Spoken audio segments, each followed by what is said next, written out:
आज के वीडियोस में हम बात करेंगे सोनी का एक 40 इंचेस एलईडी टीवी जिसके अंदर नो डिस्प्ले की कॉम्प्लेन है। ओके, आगे देखते हैं।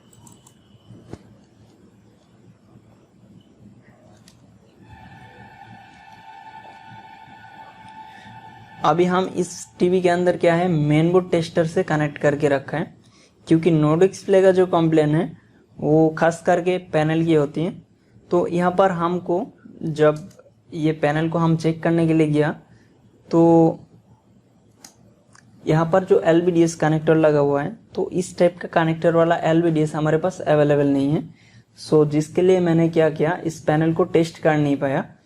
तो अभी पैनल को तो टेस्ट कर नहीं पाया, ओके ठीक है। तो हमारे पास मेन बोर्ड टेस्टर है जिसके जरिए हम क्या कर सकते हैं, मेन बोर्ड को टेस्ट कर सकते हैं। ओके, आगे की प्रोसेस हम देखते हैं। इसके अंदर मेन बोर्ड मैंने कैसे यहाँ पर कनेक्ट किया। अभी मेन बोर्ड टेस्टर से अगर हमको मेन बोर्ड को चेक करना है तो ऑब्वियसली ये सोनी का टीवी है, तो पैनल को अगर जैसे ही हम यहाँ से LVDS डिस्कनेक्ट करेंगे तो ये 5 टाइम की प्रोडक्शन में आ जाएगा।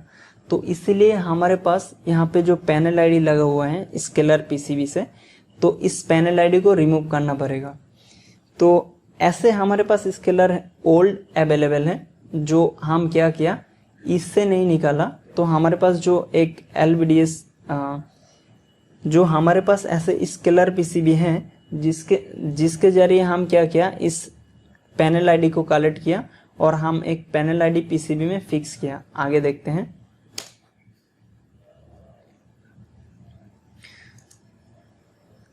अगर आपको कभी भी सोनी की मेन बोर्ड अगर चेक करना है किसी मेन बोर्ड टेस्टर से, तो आपको क्या करना पड़ेगा, इस पैनल आईडी की ज़रूरत पड़ेगा। इस पैनल आईडी रिमूव करके एक पैनल आईडी का जो PCB होता है उसके अंदर सेट करना पड़ता है इसको। आगे मैं दिखाता हूँ कैसे सेट किया।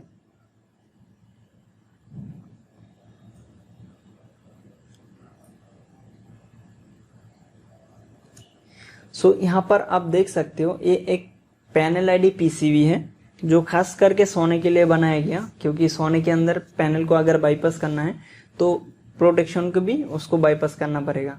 यहाँ पर हम क्या किया, जो पैनल आईडी है वो IC को यहाँ पर फिक्स कर दिया और उसके बाद इस IC का क्या क्या रिक्वायरमेंट है, ये 3.3 वोल्ट, ग्राउंड, सीरियल डेटा और सीरियल क्लॉक। ये हम कहाँ से कलेक्ट किया, आगे देखते हैं।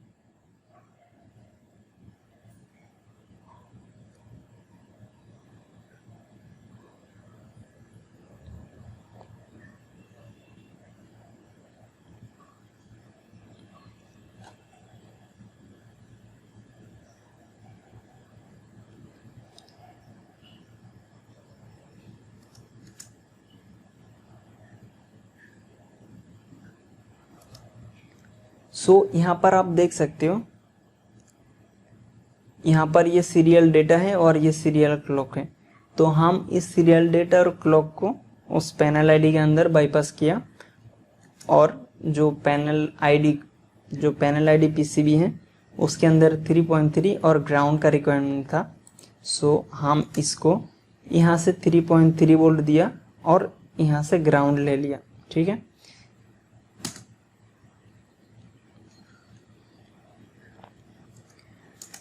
ओके, अगर कभी भी आपको सोनी का मेन बोर्ड टेस्ट करना है तो यही प्रोसेस में करना पड़ेगा, इस पैनल आईडी को बाईपास करना ही पड़ेगा, नहीं तो ये प्रोटेक्शन में चला जाएगा। अगर कभी भी दूसरा पैनल भी लगाना हो तो सेम प्रोसेस आपको करना पड़ेगा, एक पैनल आईडी PCB और उस पैनल आईडी को यहाँ पर फिक्स करना पड़ेगा, ठीक है।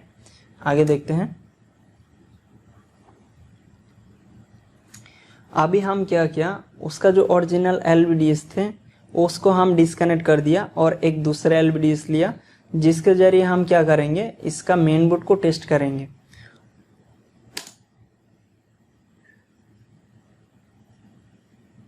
अब यहाँ पर मेन बोर्ड को क्यों चेक करने का जरूरत पड़ रहा है, क्योंकि हमारे पास जो पैनल चेक करने के लिए LVDS है वो अवेलेबल नहीं है। तो हमारे पास मेन बोर्ड है, इसीलिए हम इस तरीके से मेन बोर्ड को ही चेक कर रहे हैं। अगर आपके पास LVDS अवेलेबल है तो पहले पैनल चेक करो, क्योंकि ये कंफर्म करना जरूरी है प्रॉब्लम कौन सी साइड में है, पैनल साइड में है या मेन बोर्ड साइड में है। अगर हमको पता चल जाएगा जो साइड में प्रॉब्लम है तो हम उसी के ऊपर काम करेंगे, मतलब उसी चीज को रिपेयर करेंगे।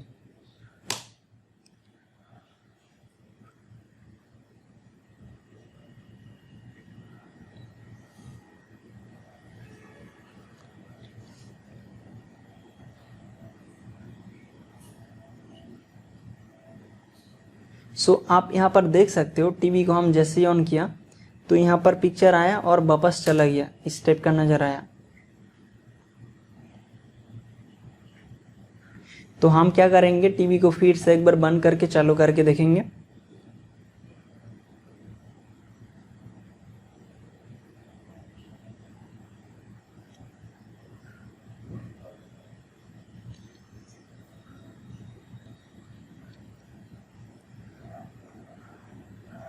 हम अभी फिर से टीवी को चालू कर किया, ऑफ करके ऑन किया।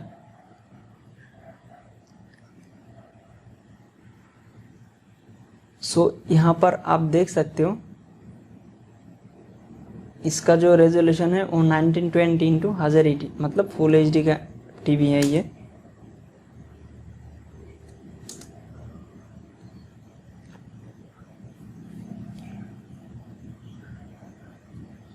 यहाँ पर आपको क्या नजर आ रहा है, पिक्चर कभी आ रहा है कभी वापस चले जा रहा है। सोनी के अंदर जो सोनी का टीवी है इस टाइप का कॉम्प्लेन नजर आ सकता है, जैसे ही पिक्चर आया और पिक्चर वापस चला गया। तो इस टाइप का प्रॉब्लम पैनल साइड से भी होता है, मेन बोर्ड साइड से भी हो सकता है।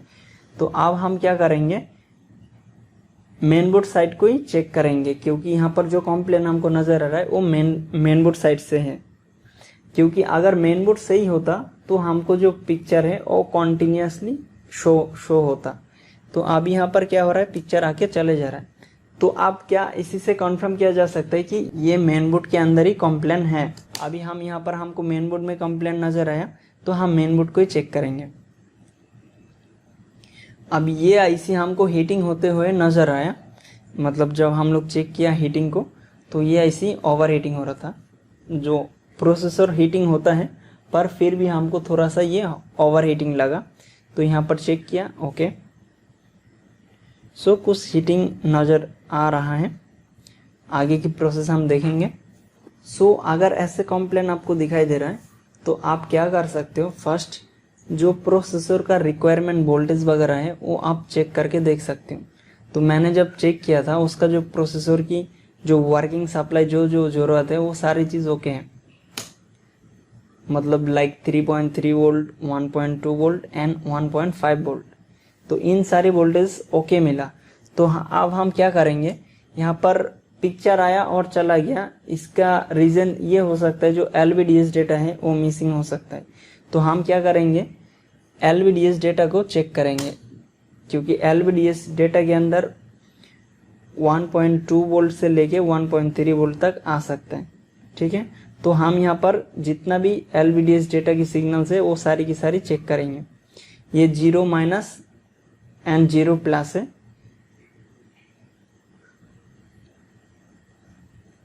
ये RX 0 माइनस, RX 1 माइनस। यहाँ पर देख सकते हो आप जो RX 1 है, RX 1 माइनस है, उसके अंदर 2.9 वोल्ट शोइंग हो रहा है। ये चौथा वाला क्या है, RX 1 प्लस है, तो इसके अंदर कितना वोल्ट शो हो रहा है, इसके अंदर 0.180 वोल्ट शो हो रहा है। ये जो रीडिंग्स है ये सही नहीं आ रहा है, ठीक है। LVDS सिग्नल ऐसे नहीं आना चाहिए। LVDS सिग्नल या तो 1.2 होना चाहिए या तो 1.3 की अकॉर्डिंग में होना चाहिए। आगे देखते हैं।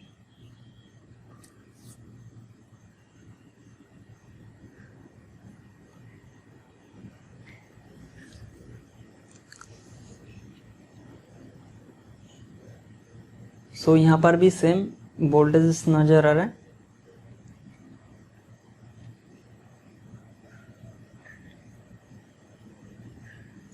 अभी यहाँ पर देख सकते हो जो 1.2 अकॉर्डिंग में सिग्नल दिखा रहा है, मतलब ये सिग्नल सही है।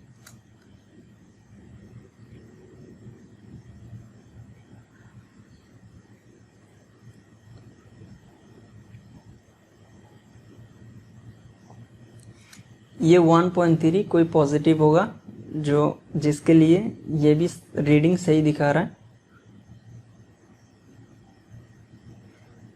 सो ऐसे ही आपको क्या करना है, जो टेस्टिंग पॉइंट है एलवीडीएस सिग्नल्स का, उसको ऐसे आइडेंटिफाई करके चेक करना है कि कितना सारे मतलब सिग्नल्स में प्रॉब्लम्स है।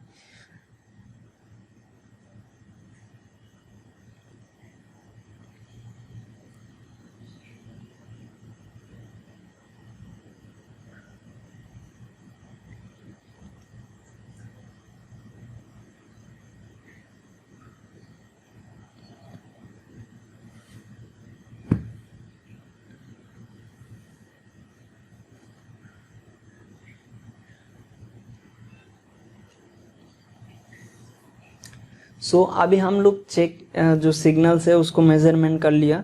तो यहाँ पर जो सिग्नल्स आ रहा है, कुछ सिग्नल्स सही आ रहा है और कुछ सिग्नल्स रॉन्ग आ रहा है, मतलब ऐसा नहीं आना चाहिए। तो अभी इसका क्या केसेस हो सकता है। सो अभी हमारे पास दो केसेस हैं। एक नंबर 1, या तो यहाँ पर जो एसओसी चिप लगा हुआ है इसके अंदर कोई प्रॉब्लम्स है, या तो इस एलवीडीएस सिग्नल को कैरी करके जो आगे प्रोसेस कर रहा है उसके अंदर प्रॉब्लम है। तो यहाँ पर या तो इस चिप के अंदर दिक्कत है या तो इस चिप के अंदर दिक्कत है। तो अब इसका सॉल्यूशन क्या कैसे होगा, क्योंकि यहाँ पर हमको जो सिग्नल्स आया वो आउटपुट में सही नहीं आ रहा है। तो उसका रीजन ये हो सकता है कि इस आईसी के थ्रू ये सिग्नल एलवीडीएस जो कनेक्टर है यहाँ पर आ रहा है। तो हम क्या करेंगे, इसको रिमूव करेंगे। सो अभी मैं एक हाथ से वीडियो शूट कर रहा हूँ और दूसरा हाथ से काम कर रहा हूँ, तो एक हाथ से आईसी को निकालना पॉसिबल नहीं होगा। तो वीडियो को मैं यहाँ पर स्किप करूँगा और इस आईसी को निकालने के बाद आगे क्या करूँगा बताता हूँ। सो अभी आपको मैं यहाँ पर दिखाता हूँ। सो यहाँ पर मैंने आईसी को एसएमडी हॉट गन से रिमूव कर दिया। अब इसके अंदर देखते हैं ये क्या कर रहा है। जो हमारा 10 पेयर एलवीडीएस डेटा है इसको यहाँ से इनपुट किया और उसके बाद यहाँ से ये आउटपुट कर दिया, ठीक है। तो ये एक प्रोटेक्शन की तरह काम कर रहा था, मतलब इस तो ये एक डायोड की टाइप का काम करता है जो इस सिग्नल को आगे पहुँचा रहा था। सो इसके अंदर यहाँ पे वर्किंग वोल्टेज भी चाहिए, इसके अंदर एक क्रिस्टल भी लगा हुआ है और भी कुछ क्लॉक सिग्नल वगैरह भी चाहिए इसके अंदर।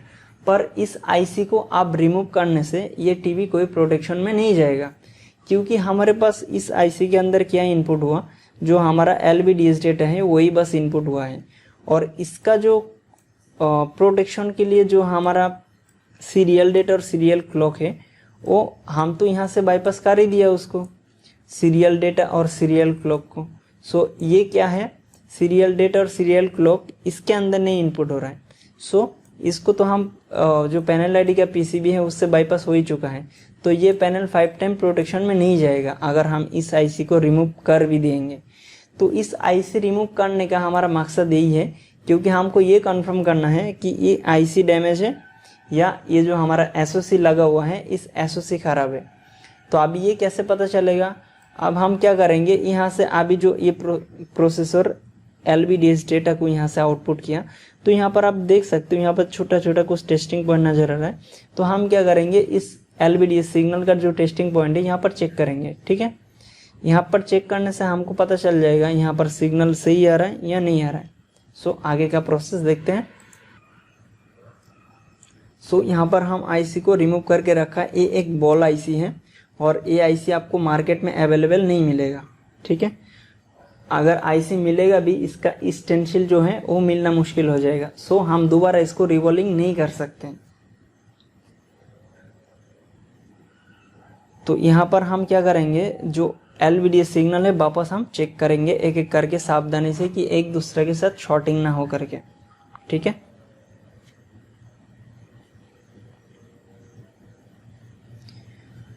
सो यहाँ पर देख सकते हो आप, पहले जो 2.9 वोल्ट के आसपास दिखा रहा था, अभी जो हमारा एलवीडीएस डेटा है वो 1 वोल्ट 1.2 या 1.3 वोल्ट के अकॉर्डिंग में दिखा रहा है। मतलब जो अभी जो सिग्नल्स यहाँ पर नज़र आ रहा है वो सही से नज़र आ रहा है, मतलब करेक्ट है। तो फिर प्रॉब्लम किस में था, जो यहाँ पर चिप लगा हुआ था उसके अंदर इनपुट होने के बाद ये शॉर्ट सर्किट क्रिएट कर रहा था। मीन्स मेरे ख्याल से ये आईसी एक डायोड की तरह काम कर रहा है। तो जैसे ही डायोड शॉर्ट हो गया तो क्या हो गया, इसके अंदर वर्किंग वोल्टेज के लिए 3.3 इनपुट किया गया। तो यहाँ पर हमारा जो जो लाइंस में शॉर्ट आ गया या जो जो पेयर्स में शॉर्ट आ गया, तो वहाँ पर क्या आ रहा था, मतलब 2.9 वोल्ट अकॉर्डिंग 3 वोल्ट की आसपास यहाँ पे दिखा रहा था। तो हमारा जो ये चिप है, ये चिप डैमेज हो गया या शॉर्ट सर्किट क्रिएट कर रहा था, तो जिसके लिए हम इसको रिमूव कर दिया। अब वापस अगर नहीं लगाएंगे ओके, फिर भी आईसी ये हमारा टीवी तो प्रोडक्शन में नहीं जाएगा। तो इसका क्या सॉल्यूशंस होगा, अब इसके अंदर एक दो सॉल्यूशंस है। एक तो अगर आपके पास आईसी आप बैठा सकते हो तो आप बैठा सकते हो, अगर आईसी अवेलेबल नहीं है तो आप क्या करोगे। सो इसका एक बाईपास ट्रिक है, मैं वो बताता हूँ अभी। तो हम क्या करेंगे, यहाँ से जो LVDS डेटा है उसको हम ट्रांसफ़र कर देंगे एक जम्पर के जरिए, ठीक है। वो कैसे होगा,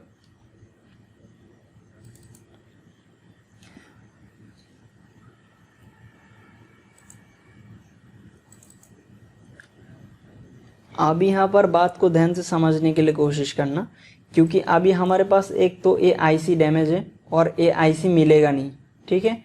अगर मिलेगा भी शायद इसको हम रिवॉल्विंग नहीं कर पाएंगे, ठीक है। इसका सेम जैसा स्टेंसिल नहीं भी मिल सकता है। तो इसका और अल्टरनेटिव सॉल्यूशन क्या है, अल्टरनेटिव सॉल्यूशन हमारे पास ये है कि हमारे पास ये जो LVDS 10 पेयर डेटा है इसको हम जम्पर मार के कहाँ तक पहुँचाना है, जो हमारा LVDS कनेक्टर है यहाँ तक पहुँचाना है। अगर हम इसको सही तरीके से जम्पर मार दिया तो हमारी ये जो प्रॉब्लम है वो सॉल्व होने वाला है। तो इसका जम्पर कैसे होगा मैं बता देता हूँ। यहाँ पर जो फर्स्ट वाली ट्रैक है ये 0- होगा, ठीक है।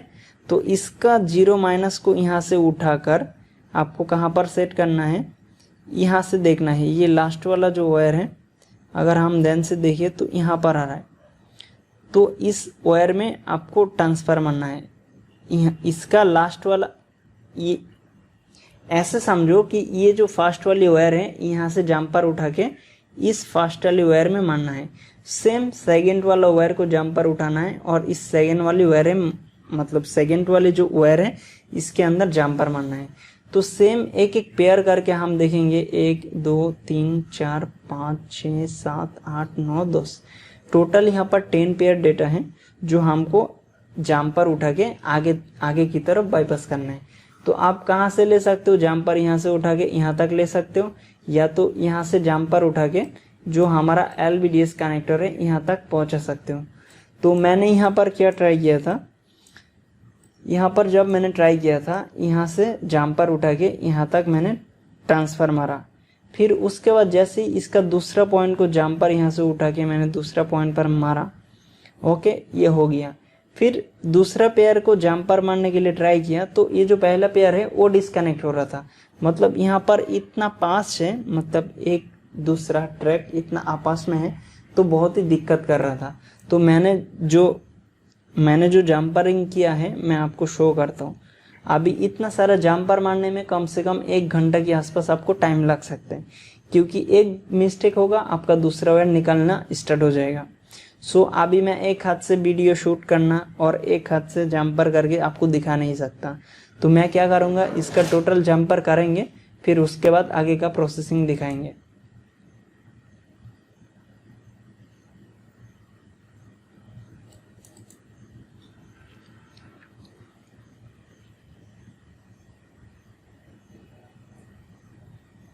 सो ये चिप निकला हुआ है, ठीक है। अभी हम उस चिप का बिना हम क्या कर दिया, इसको जम्परिंग कर दिया, मीन्स बाईपास कर दिया। यहाँ का जितना भी पेयर्स थे वो हम एक एक पेयर करके यहाँ पर जम्पर मारा। एक बार ध्यान से देखो, पूरा स्पाइडरमैन का जो जाली होता है, स्पाइडर का जाली सेम वैसे ही दिखाई दे रही है। सो ये मेरे को जम्पर करने में काफ़ी टाइम लग गया, कम से कम 1 घंटा मैं कंटिन्यू इसको मेहनत किया, ठीक है। आगे का प्रोसेस देखते हैं अभी टीवी ऑन हुआ कि नहीं हुआ।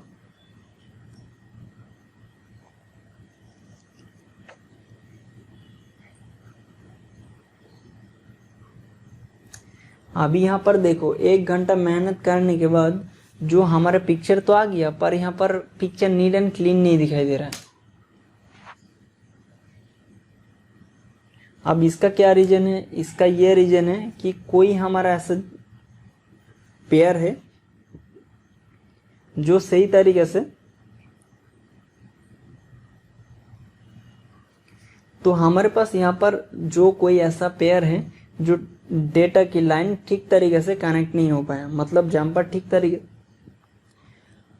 मतलब इसके अंदर जो हमारा कोई डेटा लाइन है वो मिसिंग है या तो ठीक तरीके से कनेक्ट नहीं हुआ। तो हमको क्या करना पड़ेगा, इसको वापस से एक बार चेक करना पड़ेगा कि कौन सा वायर लूज हो गया या कौन सा वायर ठीक से कनेक्ट नहीं हुआ। ठीक है,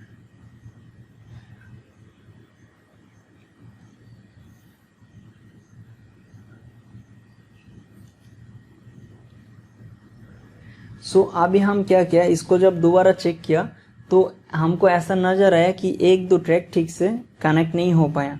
तो हम इसको क्या किया, दोबारा से उसको कनेक्ट किया और उसके बाद थोड़ा सा टेप लगा के फिक्स करने के लिए कोशिश किया यहाँ पर। ठीक है, उसके बाद अभी क्या करना है, अभी पिक्चर चेक करना है। अगर सही बन जाता है तो हम इसको क्या करेंगे, व्हाइट जो डॉक्टर टेप होता है उस टेप से हम इसको थोड़ा सा टेपिंग कर देंगे ताकि आगे की कोई वायर निकल ना जाए। ठीक है, आगे देखते हैं।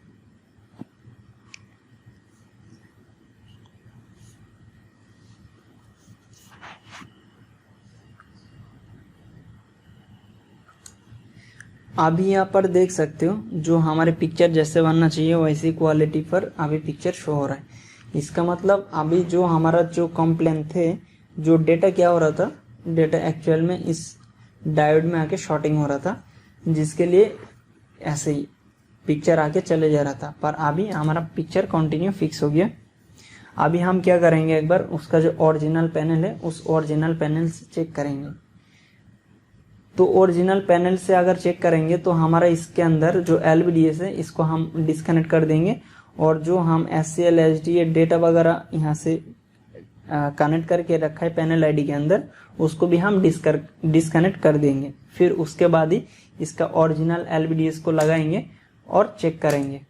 अभी देखो यहाँ पर इसका ओरिजिनल आईडी कनेक्ट करने के लिए मेरे को एक हाथ से नहीं होगा, तो इसीलिए मैंने फ़ोन को रखा और दो हाथ से आराम से LVDS को कनेक्ट किया। फिर अभी दिखाते हैं प्रॉब्लम की सॉल्यूशंस। अभी इसका ओरिजिनल जो पैनल्स है उसके अंदर हम पिक्चर देखते हैं सही से आया है कि नहीं आया।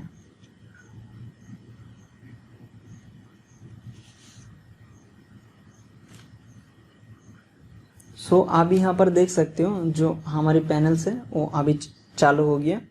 तो यहाँ पर कंटिन्यू कितना टाइम तक मेहनत करना पड़ा, अगर एक भी जम्पर निकल गया तो उसको दोबारा फिक्स करने के लिए काफ़ी टाइम लग गया। मतलब टोटली समझ लो कि इतना जम्पर मारने में मुझे 2 घंटे के आसपास लग गया। ठीक है, सो अगर हम इतना मेहनत क्यों किया, क्योंकि इसके अंदर जो है वो IC एक तो मिलने वाला से नहीं है और दूसरा है कि इसका अल्टरनेटिव और कोई सॉल्यूशन यही था, या तो मेन बोर्ड को रिप्लेस करना। अगर मेन बोर्ड को रिप्लेस करने जाएंगे काफ़ी महंगा खर्चा बैठेगा, कम से कम 5000 के अकॉर्डिंग में इसका चार्जेस आ जाएगा मेन बोर्ड का। तो इसीलिए हम इतना मेहनत करके इस चीज़ को किया। ठीक है, सो आई होप आपको समझ में आ गया कि क्या प्रॉब्लम्स क्रिएट हुआ था और कैसे सॉल्यूशन हुआ। तो इस टाइप का जो बोर्ड है आगे जाके आपको और भी मिल सकता है। ठीक है, आपको बस ये देखना है। ऐसे टाइप का और भी कई सारा 43 इंचेस में लगा हुआ है, 50 इंचेस में भी लगा हुआ है। अगर नो डिस्प्ले की कंप्लेन है, आप पहले पैनल को आराम से चेक कर लो। अगर पैनल सही है तो उसका कंप्लेन कहाँ पर आएगा, मेन बोर्ड के अंदर ही आएगा। तो ज़्यादा से ज़्यादा वो ये IC खराब होने का चांसेस है।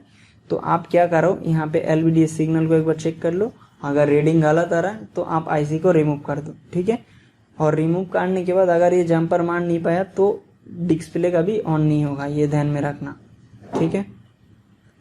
सो ये थी सॉल्यूशन। आप कमेंट्स करके बताओ आपको कैसा लगा, कुछ नया जानकारी मिला, अगर मिला है तो बताओ, या तो आपको सॉल्यूशन पहले से ही पता है तो आप कमेंट्स करके बता सकते हो कि ये प्रॉब्लम की सॉल्यूशन मुझे पहले से ही पता है, क्योंकि ये वीडियोस मैं काफ़ी यहाँ पर देख सकते हो आप, इसका डेट